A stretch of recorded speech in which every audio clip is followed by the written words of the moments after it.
Football is awesome. Good morning, good evening, good afternoon, everybody. Welcome back to Friday Night Roots. Subscribe to our channel, like, share the videos. Whatever you can do to help would be awesome. That is all. Let's talk some ball. In today's episode, I really wanted to keep it a little more casual. I kind of wanted to just spend an episode just like sitting there with my thoughts, and most of my episodes have my thoughts, but this one I really wanted to kind of sit there and kind of recap the weekend, talk about what's in the news, talk about anything exciting that's coming out of any of the NFL teams currently. So yeah, as always, I'm your host, Justin Thomas, and let's talk some ball.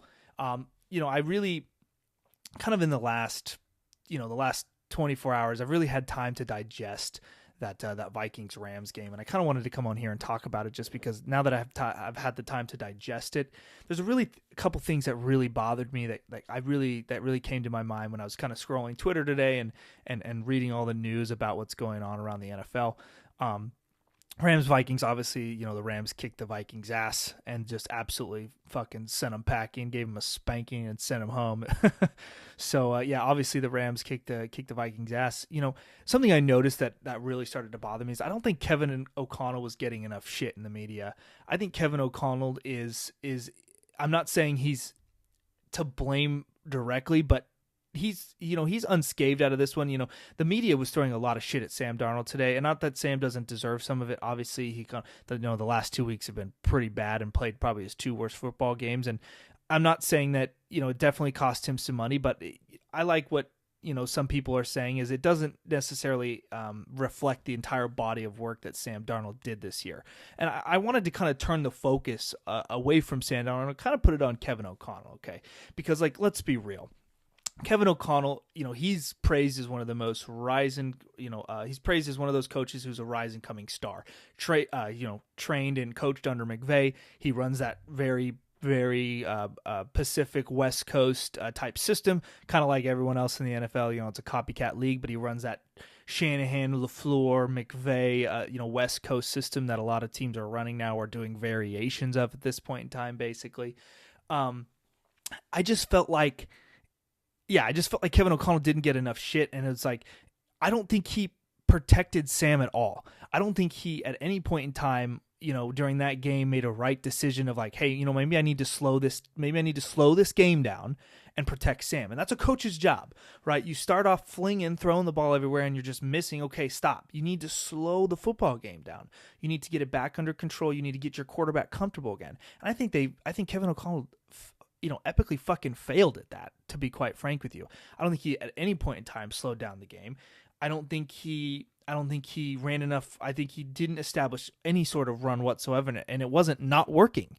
And that's the crazy shit about it. It's like, oh, well, what is the main thing? What is a main quarterback's best friend? The media talks about it all the time. What's a quarterback's best friend? Running the fucking football. And that just didn't happen. And that bothered me so bad. And all the media, oh, Sam Darnold this, Sam Darnold that. Yeah, you're right, but point the finger at this guy. Point the finger back at this guy too. There just wasn't enough to look at and just go, oh, it wasn't all Kevin O'Connell. It was kind of Sam. Sam dropped the bed. Yeah, Sam did shit the bed, but not as bad. He wasn't the only one to blame here. Let's not forget that. Kevin O'Connell said in a statement today. He said, "I think that they can stay with him moving forward." He said that Sam and the journey that him and I went on will always be something that's special, that holds a special place in my heart. Now, I'm not going to give you some bullshit media where I think, oh no, Sam's gone, he's leaving. I mean, could that happen? Sure. Did the way he said it kind of imply it? I think Kevin O'Connell's more speaking from a place of uncertainty. Like, is Sam going to be here? Is he not going to be here? Is JJ going to be the guy? So I think he's protecting himself. And he gave a typical press conference after you lose. He took ownership. Sam took a lot of ownership, which is, you like to see it, but you kind of expect it, right? They're all going to say it was my fault, blah, blah, blah, blah. But I think Kevin O'Connell didn't get enough shit. I don't think the reporters asked him enough hard questions after that game, like what the hell was going on. I think that ultimately could have been handled a little bit different in the media. Like, what do you want in a head coach? I want you to fucking say, hey, I screwed up. This was bad. This was, I didn't protect Sam as much as Sam didn't help me. Right. So, but that'll never happen. So, something I noticed that he didn't address in his press conference was he didn't address all the O-line and the blitzing, obviously probably because they lost. And, at that point, there's nothing you can do to change the outcome. You don't want to ponder on it too much at that point. You want to give yourself a vacation. All these players go on vacation after, right? He didn't address the O-line and the blitzing at all. And I think there was a place where if I was him, maybe I would have taken accountability and been like, yeah, our O-line this, they just blitzed the crap out of us and they just smoked us every time. He did nothing to help Sam Darnold on that corner blitz. Corner blitz got him basically every time. In the middle of the field, did nothing to help Sam. I don't think with dink and dunks. I know the Rams played a really good defensive game, but didn't help Sam get comfortable and just kept throwing it and throwing it and throwing it. Next thing you know, Sam's 20 for 40. And it's like, Jesus, man, give the guy a break. Ultimately, anyway, I'll stop talking about the Rams-Vikings, but big QB decision next year for the Vikings. It'll be very interesting to see where that goes and how that turns out. Listen, Kevin O'Connell, show me a time he won a big game. That's all I need to hear. Show me a time he won a big game, because he's been in fucking 3 of them, and he hasn't won any of them. Show me a time he's won the big game, and I know there's all these talks surrounding his agent and him wanting more money. Win a big game. Win a big game. I've yet to see it, and that's what the Vikings need. So, enough. Dallas Cowboys released McCarthy. I know obviously this is older news, but I haven't really had a chance to talk about it. I've really been kind of focusing on reacting to the games. But the Cowboys decide to release McCarthy. I have mixed emotions on it. I think Jerry Jones is one of the best owners and also one of the worst. I think Jerry Jones invests in his teams heavily, so that's like the better side of it. I also think he's one of the worst because he feeds media, and I mean, it's not bad marketing, but it's not the greatest for your football team, and that's the God honest truth. He markets his team very well because he's always in the news or on ESPN saying some crazy shit, right? But it's not necessarily the best for the team, best for the players, and best for the organization. The only thing that really bothers me kind of about this is Dallas didn't let Chicago interview Mike McCarthy and then released him a week later. If I'm Jerry Jones, what the hell, man? Like, you're not going to let Chicago interview and then you release the guy a week later? Did you think that might happen? It's just crazy shit. Oh, we're not decided on Mike. We don't know. Let the guy interview. He's a free agent coach. He doesn't have to stay there if he doesn't want to. Let him interview. It's crazy. Happy for Mike McCarthy. I think, at any point, I know they kind of made the decision to let him go, and it was mutual, as they say. Probably not, but it was, depending on the situation. I don't know. That's obviously a conversation that happens behind closed doors. But listen, McCarthy leaves the Cowboys, with a 49-35 record and 1 playoff win. So it's not like McCarthy's a bad coach by any means. The 1 playoff win's the one that hurts because I think they went to the playoffs 3 times. But ultimately, or no, more than that. I think they went to the playoffs more, but anyway, 1 playoff win is just pitiful. I get Dak can't win in January, and Dak's stats in January are absolutely dog shit, but McCarthy's still not a bad coach. There will be interviews. He'll end up somewhere if he wants to, and ultimately, I don't know, maybe the guy's a little relieved he doesn't have to deal with fucking Jerry's bullshit. Sorry, that's just the way I see it. Once again, I think Jerry pays well. I just think, and I'm sure that's what the contingency was for Mike. You sign enough put enough zeros on the check, maybe I'll stick around, right? Yeah, I'm glad he's not. And I still believe there's such thing as bad ownership. And I'm not saying Jerry's a bad owner. I'd say he's like a medium yellowish owner. Okay, he's not the. Listen, when an owner has to hold his own press conferences, he's too involved, right? Listen, I get you're an owner, but unless you're a true football guy, you're coaching, you're in these meetings, you're talking with these players, and you're out, you have real life football experience. Just step off. Like if I was a football owner, I wouldn't be that involved. I know a ton about football, but I know better. I know I'm not an expert at it. That's why I'm here, right? So Jerry Jones, just let it go. And back to the bad owner thing, there's a lot of bad owners in this league. I'm not saying that, but I'm not saying Jerry Jones is down at the bottom of the barrel, but he's a lot of people label him as pretty damn close just to all the media storm he causes and all the crap he throws kind of at the organization and the tours, right? You hear about, but I'm not saying he's as bad as Mark Davis or Shahid Khan or Mike Brown or Woody Johnson. I mean, those are really the worst owners in the NFL, but I don't think he's that bad. I think he's like a tier above them, but he doesn't do his franchise any favors. And at his age, he probably doesn't even realize what he's doing. And I know his son's like the head VP of Ops or whatever it is. But I don't know. I just think Jerry would be a hard guy to work for, and it'll be interesting to see who they bring in. Kind of rolls into my next topic here. Dallas possibly hiring Coach Prime out of Colorado. Still, I'm going to just start by saying no way in hell I think that's going to happen. Could I see it happening? Sure, shit happens. Once again, money talks. You write enough zeros, you get a guy like Dion who played for the Cowboys, won a Super Bowl with the Cowboys the year before, won a Super Bowl with the 49ers. It may not be a bad gig for the guy, and you know how Dion is. Dion loves the attention, he loves the fame, he loves the money, he loves all of it. So, but I'm not saying this to hurt Dion's character. I think Dion is an outstanding football coach. I think he's a good motivator. I think he's a good leader of men. I think he's a good guy. But I do know he loves the flashy things in life. Okay, let's just say that. But there's nothing wrong with that. I mean, if I had the money, trust me, I'd be rolling around in a Rolls Royce too. So, anyway, yeah, I think, I think Dion Sanders played for the Cowboys for from 85 to 99 or something like that. And I know he has one Super Bowl victory. He won Super Bowl 29 with the 49ers, Super Bowl 30 with the Cowboys. So the question is if that ever did happen, will that translate to the to NFL players and just because, when you're in college, you kind of have a little more, even though NIL is a thing now, you can still have a little more power. You can still be a leader of men. You can still kind of direct more and tell these players what to do, where to be. In the NFL, it's just a little different. You have big egos. You have big money, bigger egos, bigger money. And ultimately being a leader of a bunch of guys who know that they're protected under certain NFL players' rights. The NFL just adds a whole different layer.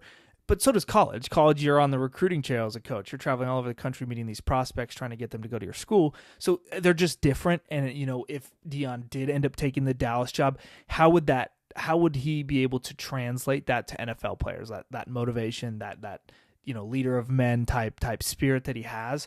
And can he win the locker room with who he is without buying the attention of the locker room, right? Can he really inspire those players to want to play for him, to want to dedicate their hard work and their bodies to the mission he's trying to provide? And not only that, given the Cowboys situation, can Dion handle the Dak Prescott situation, the CeeDee Lamb situation with how much cap space they're taking, and if they pay Micah, the situation they'll be in then? They'll be the 40-50% of their cap will be on three players, right? It'll be $120 million for three players a year, right? So, will that ultimately, how would he deal with that? And I just think being an NFL coach is hard, right? Being a college coach is hard too. I'm not discounting that. Being a high school coach also hard, but just not as, right? And not only that, the money isn't as good, so you're really just doing it for the love of the game at that point. But who doesn't love some football, right? Point is that being an NFL coach is hard. Would Dion Sanders actually fit into that? It's hard to say. I don't know. I just, when you want a culture guy, you just got to make sure his scheme is right. Does he have the right scheme for the NFL? The evolution of NFL offenses these days with that, Shanahan, McVay, LaFleur, Kevin O'Connell, that tree of West Coast offense. Can Dion kind of bring a diverse enough scheme to the plate for the NFL? Is he as good at identifying defenses and strong coverages that are maybe disguised? And then, of course, the evolution of defensive coaches, ultimately the NFL has changed so much since he's been in it, and could he ultimately handle that change? Of course, if he can handle a college, I think he'd do all right. He'd do okay, but ultimately you're looking for the guy to take your franchise to the next level. So, anywho, probably won't happen. I don't think it'll happen, but if it does, congratulations, Coach Prime. We'll look forward to seeing you next year, and that would be exciting. Kind of next on the docket, Vrabel to the Patriots. Don't have too much to say about this other than I love the pick. I love the hire. Vrabel is such a, I think he's a guy that can handle the Boston market, handle the Boston media on his own. I don't think he's going to need to be handheld through that process. I think he's tough. He's gritty. He's played in the Boston market. Kind of one of those coaches who, he reminds me of MCDC, Motor City Dan Campbell. He reminds me of him, but just in a different way. You know, he may not be as expressive as Dan Campbell is, but he's just as motivating, just as cutthroat. You know, there's videos and clips of him playing with players, warming up with players, punching players back and forth, having a good time. So you love to see coaches that are really involved like that with his players. They can really buy in, get a locker room to buy into them and what they're saying. Obviously, Vrabel also played for the Patriots from like 2001 to 2008. He ended up winning like 3 Super Bowls with them, so that doesn't hurt. Clearly with what's the Patriots owner, Robert Kraft. Clearly with Robert Kraft as the owner, right? Robert Kraft likes to keep it close to the building. He had Belichick, then Gerard Mayo, who also was around the building. Now Vrabel, who's around the building. So that's the one thing about it. I'm like, maybe Robert Kraft should have just kind of tried to start fresh with someone who wasn't familiar with the building, wasn't familiar with the old schemes. Maybe just kind of restart there, maybe. I think that's one of those things that Robert Kraft maybe could have changed, and the only negative I see, but on the contrary, I still think it was a good hire. I mean, Vrabel, what he did for the Titans, which was a shit football team. I mean, a terrible football team. I think he ended up taking them to 2 or 3 playoff appearances. If you can do that with a shit football team, imagine you could do it with a good one. So super excited for that. Obviously, Vrabel not only played and learning under Belichick, so he kind of has that. He's got that on the resume. He can't pretend it doesn't exist, right? Multiple playoff appearances, including in 2019. He went to the AFC Championship game with the Titans. So, I mean, guys got a resume, and if you take the Titans to the NFC or the AFC Championship game, you can't. Once again, I don't think you're that terrible. So, I think he obviously has very good leadership qualities. I think he's just one of those, like I said, motivator, one of those guys. The thing for me is, kind of going back to it, is it going to be enough change? Like I said, bringing in a guy who's been around your system, who knows this, is it going to be enough change? Yeah, and then, how would it ultimately affect the AFC East? The Bills, the Jets, and the Dolphins. Ultimately, I think if I'm the Jets or the Dolphins, I'm sweating, going, oh shit, now I got to deal with Vrabel too, and on top of Josh Allen and the Bills, I forget their coach's name, I'm blanking on it, but Sean McDermott, right? So Sean McDermott and the Bills, and then now they're like, now the Jets and the Dolphins are going, shit, we got to deal with Mike Vrabel and the Patriots, who have Drake May now. The Jets, obviously Aaron Rodgers, and the Finns with Tua, which I think Tua is terrible, but we could talk about that a different day. Overall, I think he's a great fit. Of course, I still have some concerns and questions, but though they're not really at the top of my head. It's more like, we'll see how he does kind of a deal, just like a lot of these jobs in the NFL these days. So, yeah, we'll see how he does.